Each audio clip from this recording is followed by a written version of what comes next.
I built this really nifty plant press for my daughter. She's wild about stickers and flowers as well. So I built this plant press so we can make our own sticker. Wait a minute, don't you want to take your flowers to school?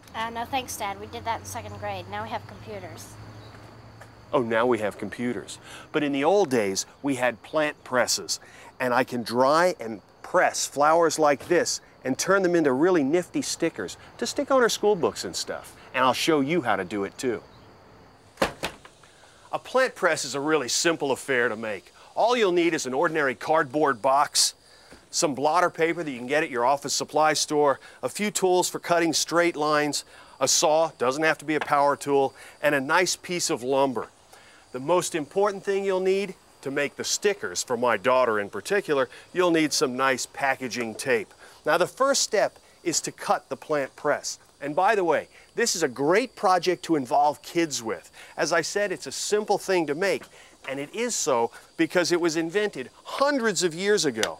Early botanists didn't have the benefit of computers and photographs. They had to rely on drawings or preserved specimens of plants in order to compare one variety of plant that maybe bloomed in Sweden in February and another plant that bloomed in Denmark in October. So what they did was they collected and dried plants in a plant press so that they could compare them.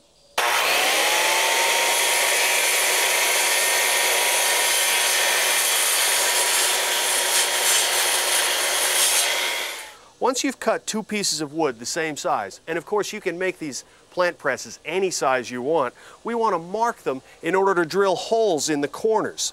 And we'll do that with our square, with lines from the corners and then in toward the center. And we'll drill where the lines intersect. Now you'll notice that I've clamped these 2 boards down to this work surface. I don't mind if I damage this by drilling a hole too far through and hitting this board. But I do mind damaging my plant press. And for that reason, I've put a piece of cardboard. You could use a paint stick or a piece of scrap lumber to protect it from the clamp. And now we're ready to drill.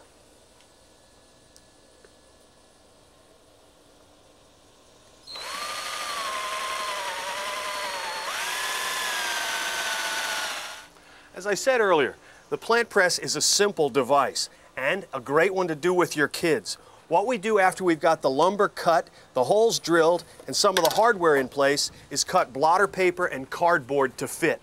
We lay a piece of cardboard into the plant press, we put in 1 piece of blotter paper, and lay our flowers carefully on that.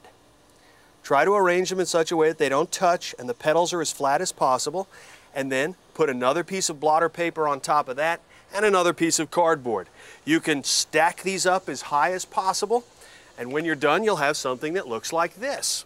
I put this plant press together earlier, and I've got some flowers in here that are already dried out and ready for us to make stickers out of. Now these are black-eyed Susans, which I pressed earlier. They're going to make great stickers.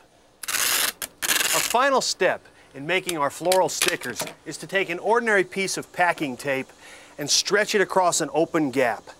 And then, very carefully lay one of your pressed and dried flowers on top of the tape, good side up of course, and then using another piece of tape, sort of laminate it. And then cut it out.